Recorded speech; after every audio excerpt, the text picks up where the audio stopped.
আচ্ছা, আমি চলে আসলাম আজকে আপনাদের জন্য সহজ উপায়ে কিভাবে সিঙ্গারা তৈরি করবেন। তো অনেকে সিঙ্গারা ভাঁজ করতে অসুবিধা হয়। তো আমি সিঙ্গারার জন্য একটা রুটি নিয়েছি। জাস্ট প্রথম একটা কোনা করব, এরপর এই কোনাটাতে পানি দিব।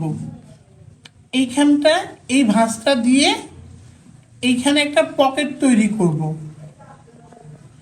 এইখানে এভাবে একটু চেপে চেপে দিব। চেপে চেপে দিলে এই জায়গাটা একটা সুন্দর পকেট হয়ে গেল। পকেট হওয়ার পরে আমি ফিলিংটা দিব। ফিলিংটা যখনই দিবেন একটু চেপে দেওয়ার চেষ্টা করবেন, তাহলে আপনার জায়গাটা ফাঁকা থাকবে না।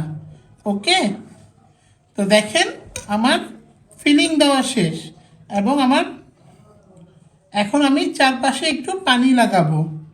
তো এটা হচ্ছে আমার ডান হাত, এটা হচ্ছে বাম হাত।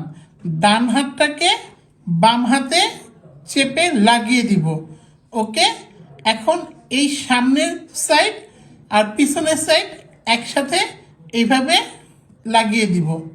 তো তৈরি হয়ে গেল আমাদের সিঙ্গারা।